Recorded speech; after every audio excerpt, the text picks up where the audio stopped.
Fantastica.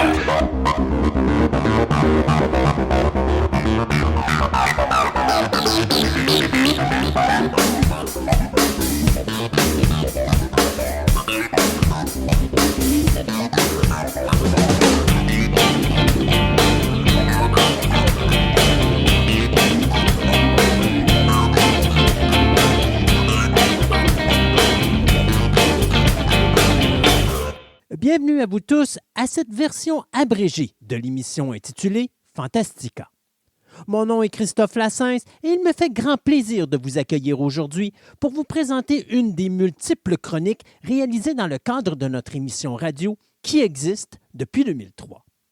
Fantastica est une émission radio diffusée sur le web dans laquelle je m'entretiens pendant plus de 3 heures avec de nombreuses personnes qui nous parlent de diverses passions qui occupent notre quotidien de tous les jours. Au cours des années, nous avons amassé plusieurs centaines d'entrevues que nous vous présentons ici de façon individuelle avec des sujets qui passeront du cinéma à la musique, du jeu vidéo au comique et la bande dessinée, sans oublier des univers tels que l'astronomie, la mythologie, l'archéologie, la littérature, le paranormal et bien d'autres sujets. De plus, je vous présenterai également de multiples entrevues que j'ai réalisées avec diverses célébrités de différents milieux.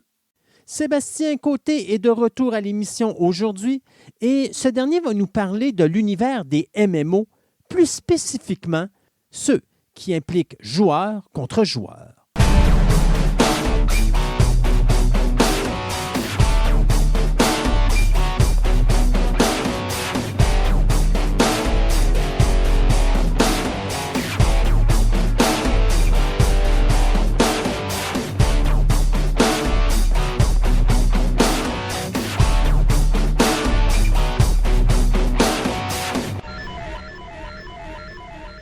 Sébastien, on est rendu à ce moment où on va parler de ces univers vastes que sont les MMO. Les MMO. On faisait des jokes avant de rentrer ça avec les MMO. Puis finalement, ça a atterri en ondes. Donc, de quel MMO est-ce qu'on parle aujourd'hui? On va parler des MMO PVP, ça veut dire des joueurs contre joueurs ou des players contre players. Donc, ceux où on se joyeusement, versus player, que joyeusement on se tapoche sur la tronche entre amis ou entre pas amis, puis on va voir ce que ça fait. On va en parler de un qui est, en tout cas, on peut appeler ça un peu simpliste, mais bon, garde League of Legends. Qui est quand même un monstre. League of Legends, est-ce que ça a un rapport avec DC Comics? Non. OK. Non. Ça a été créé en 2009. Ça a été créé à la base par la compagnie qui s'appelle Riot Games. C'était disponible sur Windows et sur macOS. Ça a tout de suite été un jeu gratuit.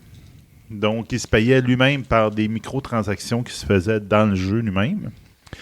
C'était basé beaucoup, ils se sont jamais cachés de ça, sur World of Warcraft, sur Warcraft 3 de Frozen Throne, plus spécifiquement un mode qui s'appelait The Defense of the Ancient. Donc, ce jeu-là est effectivement sorti en 2009, mais il a été extrêmement populaire immédiatement. En 2012, 3 ans après sa sortie, il était déjà considéré comme le jeu le plus joué sur PC en Amérique du Nord et en Europe. Donc, c'était assez important. Ça, c'était calculé en fonction du nombre d'heures jouées. En janvier 2014, il avait été estimé qu'il y avait plus de 67 millions de personnes qui avaient joué dans cette année-là au jeu, dont 27 millions par jour environ, dans les meilleurs pics. Puis dans les plus gros pics, 7,5 millions par heure. On s'entend que c'est du monde. Oh oui. C'est pas rien que dans les Comic-Con de ce monde, là, League of Legends, il y en a des costumes, puis il y en a pas à peu près, là, parce qu'il y a une grosse popularité, surtout, je te dirais, dans la tranche fin de l'essence ado, là, c'est dans ce coin-là.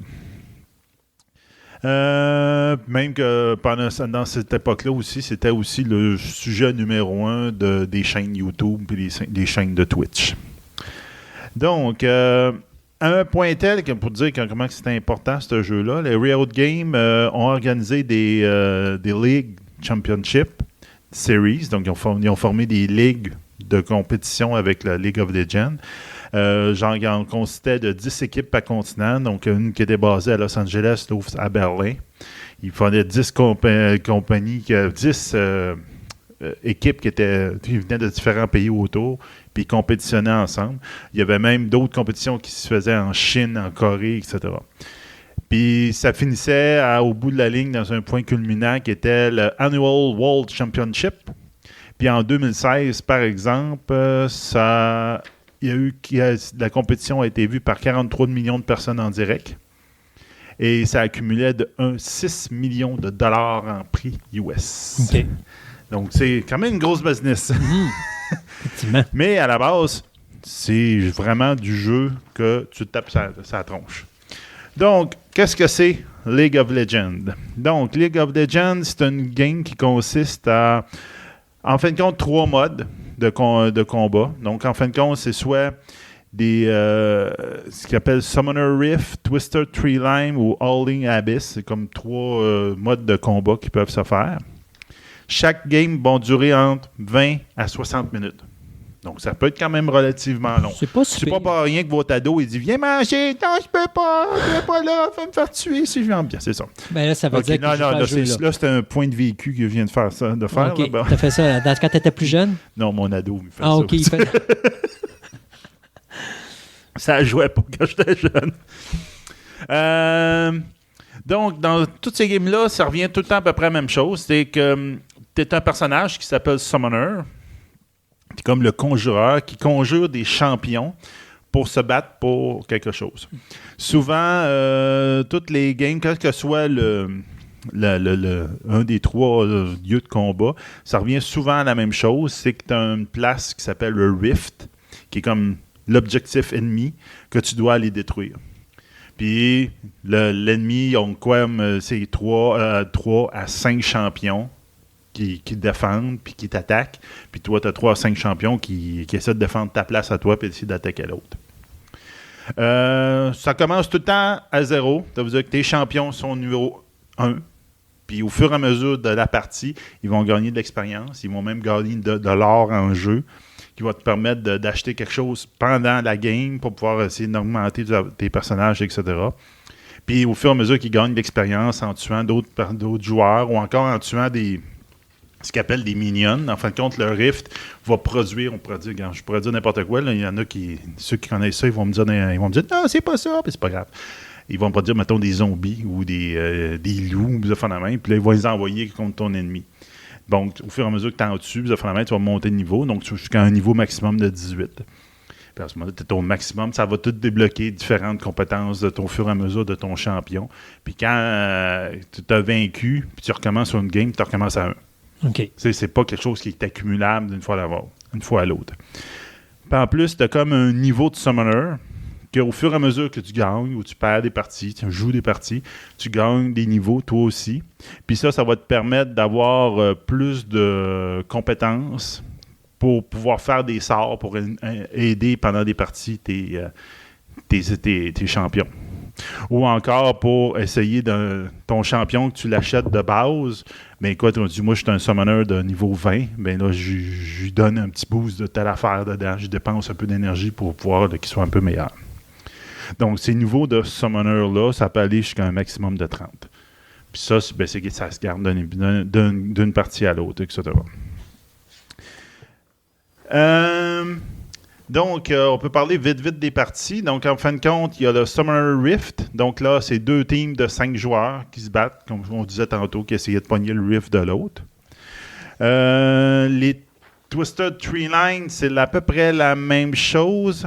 C'est beaucoup plus petit. Donc, à ce moment-là, c'est plus... il y a moins de joueurs. C'est 3 joueurs, 2 équipes de 3 joueurs. Donc, c'est beaucoup plus petit. Puis, je te dis, il y en a une qui s'appelle Howling Abyss. Ça, j'aurais tendance à ce que je comprends, c'est plus un free-for-all, comme on pourrait dire en bon anglais. Tout le monde se tapoche dessus, puis au plus fort la poche. OK. Non. Mais c'est du 5 contre 5 aussi. Mais c'est comme il y a vraiment moins de buts. C'est beaucoup plus, je te dirais, ça bouge beaucoup plus là, que... Comment ça va? Les champions, comment ça marche? Bien, en date de août 2017, fin d'août 2017, il y avait 138 champions possibles. Donc, c'est toute la business autour de ça, c'est ça. Quand tu veux acheter des nouveaux champions, tu en as des petits champions de base que tu as quand tu as le jeu, mais si tu veux en avoir d'autres champions, il faut que tu dépenses des sous. OK. C'est comme ça qu'ils rentrent dans leur argent. Donc, pour avoir certaines compétences, certains nouveaux champions, il faut que tu dépenses de la vraie argent pour pouvoir monter. C'est comme ça qu'ils rentabilisent le jeu. Puis, au nombre de joueurs qui ont là-dedans, ça doit se rentabiliser, c'est pas à peu près.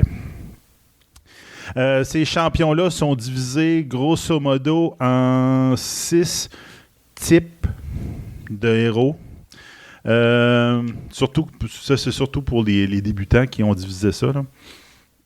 Il faut les aider un peu à choisir de qui est quoi. Là. Donc, les Markmen, donc en fin de compte, c'est ceux qui tirent à distance. Les mages, qu'eux autres, ils ont beaucoup de magie, puis ils peuvent supporter ou affaiblir les défenses des ennemis. Les assassins, qu'eux autres, sont faits pour se déplacer très, très vite. Ils tombent facilement. Des ninjas, tu sais. Un ninja, si tu lui donnes une claque, il va tomber à terre, mais s'il tombe dessus avant, là, il va te faire mal. Ce qu'on appelle les tanks. Donc, ils sont durs à aller chercher, mais ils n'ont pas beaucoup d'endurance. C'est ça. Une fois que tu les as attrapés, là, il est mort pas mal sûr. Là, mais lui, s'il t'attrape avant, là, il va te faire manger tes bas. Les tanks, donc en fin de compte, ceux qui sont capables d'endurer beaucoup beaucoup d'armure, donc d'endurer beaucoup de dommages, puis qui vont faire pas vraiment beaucoup de dommages en retour, mais eux autres sont là pour absorber tous les dommages de l'ennemi. Puis les guerriers, qu'eux autres, c'est comme oui, ils se défendent bien, puis ils sont quand même résistants. C'est un peu un jack of all trades. C'est un peu comme quand tu sais pas trop où ce que tu veux aller, tu vois, avec ceux-là. Donc, dépendant des house puis le support, que lui, c'est vraiment, il est là pour soigner. Lui, c'est le psychologue de la place. Le psychologue de la place. Il est là pour soigner, donner des bonus à tes alliés, donner des malus à tes ennemis, etc., etc., etc. Donc, dépendant des missions que tu fais, dépendant de l'équipe avec qui tu formes, donc tu dis, moi, je vais faire ça, toi, tu vas faire ça, toi, tu vas faire ça. Donc, toi, tu peux diviser un peu la tâche, puis te faire la même, puis voir un peu comment ça fonctionne. Il peut y avoir des special events qui existent. Genre, je te dirais, là, j'ai pas d'exemple très précis, mais je te dirais 1er avril, l'Halloween, etc., où il y a des événements spéciaux, des genres de combats spéciaux qui vont arriver pendant 2 semaines, puis après ça va disparaître. Donc, ça te permet à ce moment-là de faire d'autres choses. Donc, comme je disais tantôt, le business model, c'est microtransactions. Donc, tu dépenses de l'argent pour acheter des Riot Points, des RP. Puis avec ça, ça te permet d'acheter des choses dans la boutique. Donc, avec ça, tu vas acheter des champions, des nouveaux apparences pour tes champions, des nouveaux icônes. Donc, c'est beaucoup aussi de l'esthétique là-dedans, etc. Donc, c'est quand même quelque chose de pas seulement populaire, très populaire, je te dirais, dans un certain âge, une certaine braquette d'âge, mais au-delà de ça, je te dirais que ça perd un peu de son attrait parce que c'est très limité. On parle, quelqu'un qui veut commencer, il y a un investissement monétaire, tu m'as dit non tantôt. Il commence avec rien du tout. Il commence avec rien du tout. Tu as tant de héros de base. Avec ça, tu es capable de t'arranger. Là. Okay. C'est juste qu'à un moment donné, tu vas peut-être trouver que peut-être les autres, ils ont des affaires, ils ont plus de variété. Donc, ils peuvent plus agencer les équipes pour dire, regarde, moi, je vais prendre lui, je vais être très fort là, mais je vais avoir une faiblesse. Mais si je prends toi, tu prends l'autre, tu vas combler ma faiblesse. Donc, ça donne peut-être un peu moins de variété dans ce genre de combat-là. OK.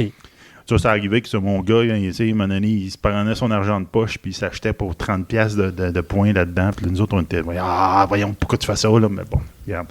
C'est comme ça que ça rentre mais que le jeu peut survivre aussi. C'est ça. Mais, puis ça joue encore, là, on s'entend en 2009, là, ça continue.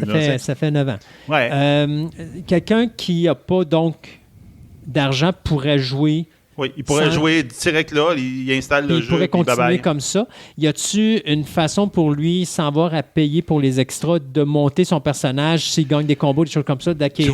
Tu vas acquérir de l'expérience, ça fait la même, mais tu n'auras jamais... Il va toujours avoir une limitation. Tu vas avoir quand même des limitations qui vont t'obliger à dépenser. OK, je comprends. Mais à la base, je te dirais, tu peux te faire ton fun avec ce que tu as de base puis jouer pendant bien longtemps dedans. Okay. C'est pas comme d'autres jeux qu'à un moment donné, qu'une currency dans le jeu, tu peux la transformer en quelque chose avec de la vraie argent. Oui. Puis tu peux malheureusement pas faire ça. Les autres, ils marchent pas de même. OK. Donc, il n'y a pas de valeur économique. Non, c'est ça.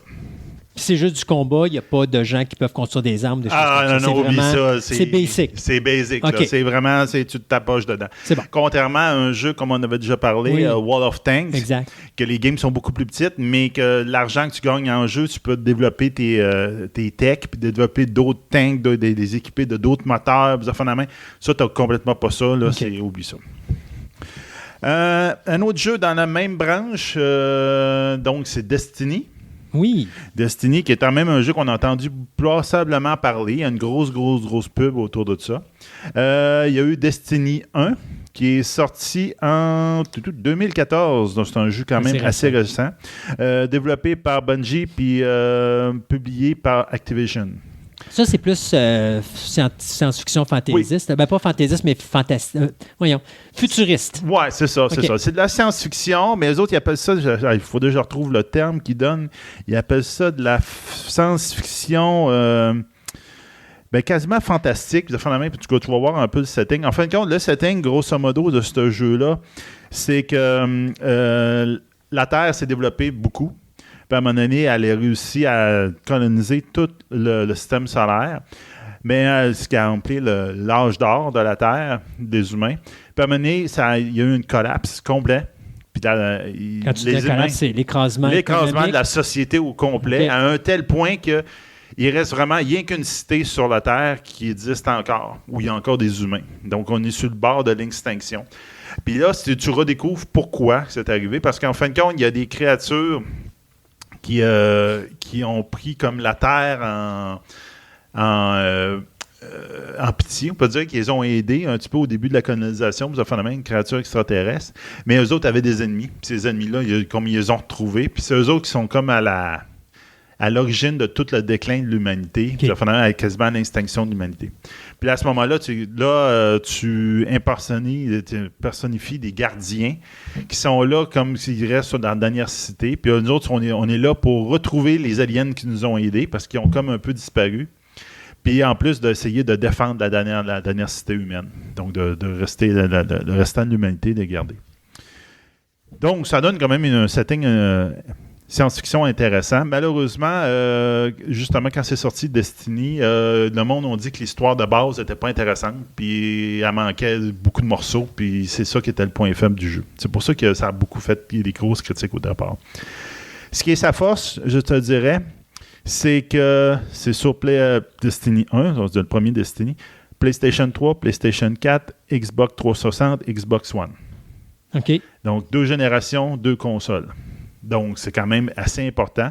À ce moment-là, je te dirais que ça a fait beaucoup monter. Bungie, lui, c'est eux autres qui étaient aussi à la base un peu en arrière de Halo, qui était la grosse série aussi dans les consoles Microsoft. Donc, c'était comme un peu leur prochaine génération de Halo. Donc, ça se voyait. Il paraît qu'il y a beaucoup de choses qui se ressemblent là-dedans. Puis, c'était le premier deal entre Activision et Bungie par rapport à un contrat, je me rappelle bien, de 10 ou 12 ans d'association entre les deux compagnies. Donc, ce jeu-là, oui, il y a du PvE, c'est-à-dire joueur contre l'environnement. Donc, tu te bats contre l'environnement, tu te bats contre l'ordinateur, mais il y a aussi une grosse partie aussi PvP. C'est un shooter. Donc, attendez-vous pas à avoir quelque chose à la Seigneur des Anneaux où tu dois équiper ton personnage avec plein d'affaires très particulières, etc. C'est des éléments de jeu de rôle, mais à la base, c'est un shooter. Tu es là pour tirer sur quelqu'un ou sur quelque chose. En ce moment, dans Destiny, il y a eu 4 expansions qui ont existé. Puis il y a toute une section aussi, comme je vous disais, PVP, donc une section de la Terre, de phénomènes qui sont en PVP. Donc, le gameplay, c'est ça, c'est un shooter, donc tu tires sur des objets ou des ennemis. Là, tu apprends tranquillement qu'est-ce qui est arrivé à la Terre, qu'est-ce qui est arrivé aux autres colonies qui sont à grandeur. Donc, il y a différentes races d'aliens qui se sont installées sur ces autres colonies-là. Mercure, Vénus, etc. Et tu peux te promener à bien des places là-dedans pour pouvoir... Donc, Saturne, tu vas pouvoir aller aux certaines lunes de Saturne, etc. Sur la Terre, en dehors de la cité des humains qui restent, ben là, il y a des races qui restent dans le sous-sol, c'est une autre race qui reste en haut, etc., etc. Là, il y a plein de races aliens, là. Regarde, c'est épouvantable.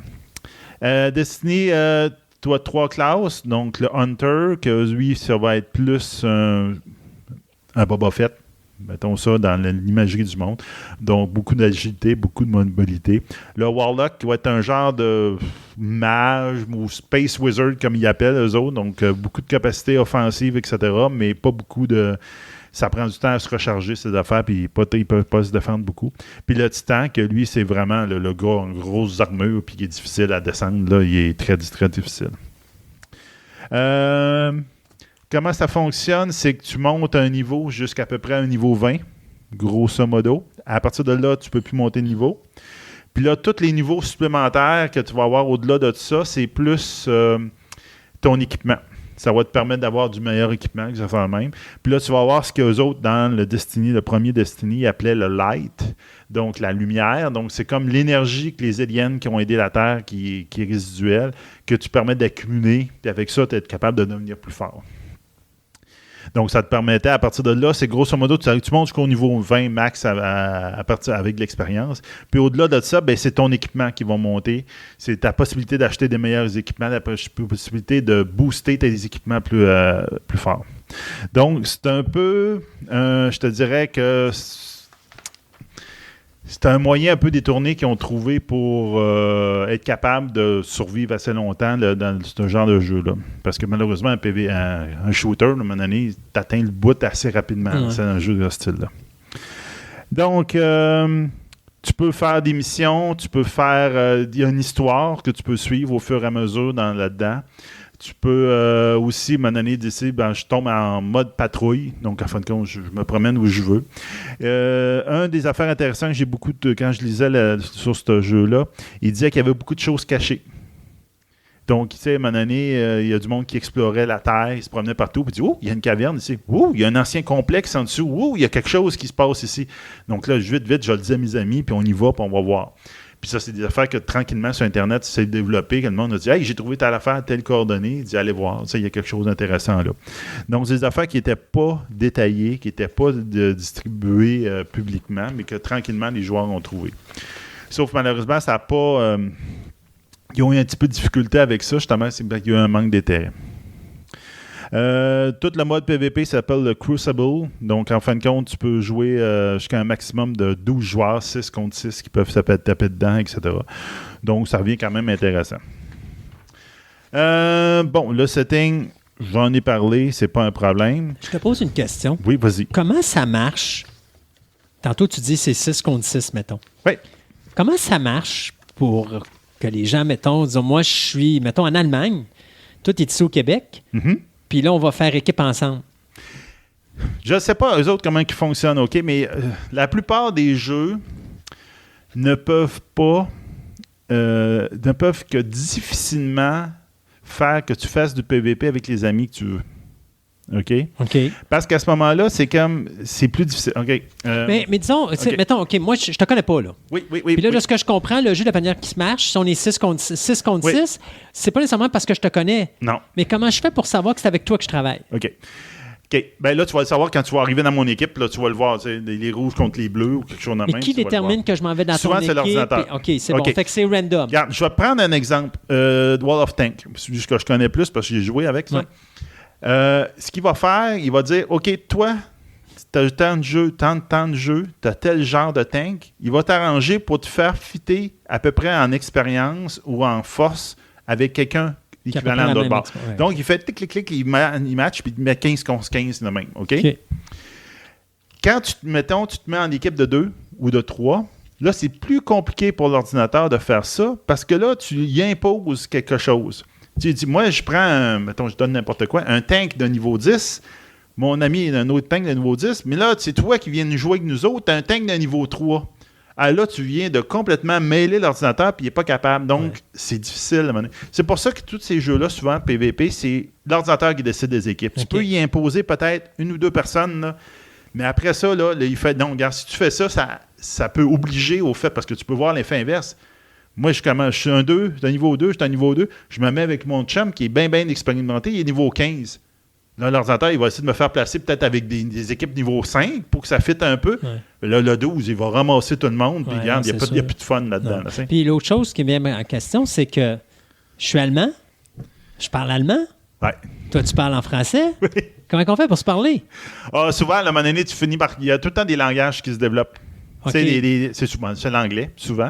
Mais ça va être des... Donc, mettons, tu ne pourrais pas écrire dans ta langue française, mais l'ordinateur va traduire dans la langue allemande de l'autre côté. OK. Ça aurait été le fun, ça. Avec les tanks, c'était le fun parce qu'il y a comme des touches prédéterminées. OK. I will attack, I will go down. Puis là, tu payes sur un piton, puis il dit la phrase. Puis là, si tu as le jeu en allemand, il va te dire la phrase en allemand. Ouais, lui, il sait ce que tu veux dire parce que c'est tout le temps la même touche. Okay. Ce qui est bizarre avec Destiny, c'est que c'est toujours été considéré que oui, c'est un MMO, mais c'est pas vraiment un MMO dans le sens que, justement, comme c'est sur console en plus, ils ont décidé qu'il n'y avait aucune possibilité de discuter dans le jeu même. Donc, ils ont réglé ce problème-là. Ils ont réglé ce problème-là. Il a dit, garde, tu ne discutes pas dans le jeu. Si tu veux discuter, là, toutes tes consoles, ils ont tout un système que tu peux mettre tes écouteurs puis jaser avec du monde. Ben, tu t'arranges là-dessus. Ouais, okay, nous autres, on s'en arrange pas. Donc, le problème de Destiny, ce qui est dommage, c'est qu'en fin de compte, à un moment donné, ils ont décidé que c'était fini. Le jeu continue, on s'entend, mais je ne sais pas à quel point il y a encore du monde qui joue à ça. Parce qu'en 2017, ils ont réalisé Destiny 2. Donc, ils ont sorti. Et même que quelques temps avant, en 2016, septembre 2016, les dernières updates n'ont pas été faites sur PlayStation, sur les anciennes PlayStation 3 puis Xbox 360. Ils n'ont pas mis les updates dessus. Okay. Ils ont décidé de dire, regarde, on oublie, on les supporte plus eux autres, on supporte juste les nouvelles générations. Ils savaient déjà qu'ils allaient arrêter. Et ça. Donc là, ils ont parti sur Destiny 2. Destiny 2, c'est à peu près la même chose. Ça continue l'histoire où est-ce que c'était rendu. Donc là, en fin de compte, il est arrivé quelque chose. Je ne compterai pas des punchs au monde qui le joue. En fin de compte, il est arrivé un gros méchant que lui, il a comme justement attaqué la cité humaine, puis il a comme détruit la source du light, donc l'énergie des extraterrestres. Donc ça fait que tous les joueurs, à un moment donné, ils ont perdu de leur light. Puis là, à ce moment-là, tu continues à partir de là. Donc là, ils ont comme enlevé le principe du light, ils ont changé son nom, puis ils ont mis ça. Puis ils ont essayé d'améliorer la jouabilité du jeu en général. Ils ont même été... le monde ont trouvé qu'ils ont fait une belle job. Ils ont trouvé que ça valait la peine d'avoir changé ça. Donc, ça continue à peu près le même principe, etc. Les mêmes genres de classes, etc. Tout est pareil, ou presque. C'est juste que ça se passe un peu plus tard dans l'histoire, puis ils ont amélioré tout le système du jeu. Ils ont écouté ce que les gens leur ont dit. C'est ça. Le monde a aussi dit, l'histoire est beaucoup plus solide cette fois-là, ça a plus intérêt, c'est plus intéressant. C'est le même genre de choses, généralement. Je te dirais qu'ils ont changé quelques petites affaires ici et là. Les zones de PVP, ils ont changé. Tu as accès à beaucoup plus de zones maintenant, etc. Donc, c'est quand même plus intéressant. Ils ont passé d'une cote à peu près, je te dirais, de 6-7 dans les magazines à plus dans le coin de 8. Oh. Donc, ils se sont quand même améliorés de beaucoup. Ça a même été dans le coin de 8-9. Donc, c'est quand même intéressant. Donc, ça, c'est tout un autre jeu. Lui aussi, le Destiny 2, lui, il est seulement sur PlayStation 4 et Xbox One. Puis, sauf qu'ils ont sorti quelques mois après la version sur Windows. Donc, ça donne tout un autre aspect. Donc, ça permet aussi aux jeux d'ordinateur de rejoindre des gens sur console. Donc, ça, c'est très intéressant pour ça. Ils appellent ça un mythique science-fiction. Genre, le style, justement, comme je te dis, ça ressemble quasiment... C'est un mix de science-fiction puis, justement, de monde fantastique à la... Exactement. Lord of the Rings, the fun même. Il y a un peu un mysticisme. Il y a une nouvelle mode là-dessus. D'ailleurs, je voyais, il n'y a pas longtemps, Netflix avait sorti un film qui s'appelait Bright avec, justement, Will Smith. On va en parler la prochaine année. Je l'ai vu. Mais, tu sais, c'est à peu près ça. Là, c'est un mix de ces univers-là. De l'univers science-fiction technologique avec le rétro médiéval, puis on mixe ça, ce qui appelle la science-fiction mythique. Là. Et c'est ça. Donc, ça a sorti en septembre 2017. Ils ont déjà sorti la première expansion en décembre 2017, qui s'appelle Curse of Osiris. Puis la deuxième est planifiée pour début 2018. Donc, c'est déjà quelque chose qui est sorti. Ouais, c'est ça. Donc, ça devrait être ou sur le bord de sortir vraiment pas longtemps.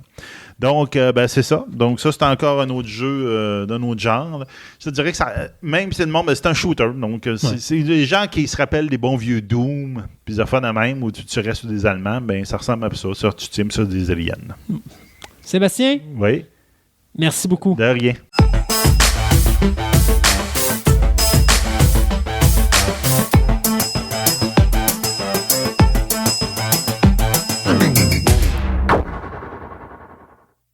C'est déjà tout pour cette émission abrégée de Fantastica. Si vous désirez nous suivre, vous pouvez écouter notre programme de 3 heures qui est diffusé une fois ou 2 semaines, et ce, en vous inscrivant gratuitement à notre page Facebook de Fantastica Radio Web afin de connaître les dates de diffusion des nouvelles émissions. De plus, il vous est possible de vous rendre sur notre site web au www.fantasticaradioweb.com, Fantastica avec un K, afin d'obtenir plus d'informations sur cette émission, mais également sur mon podcast Programme Double, dans lequel je vous parle de la création de divers films qui ont marqué l'histoire du cinéma. Je vous remercie de votre écoute et je vous invite à nous rejoindre de nouveau ici même afin d'écouter notre prochaine édition abrégée de Fantastica.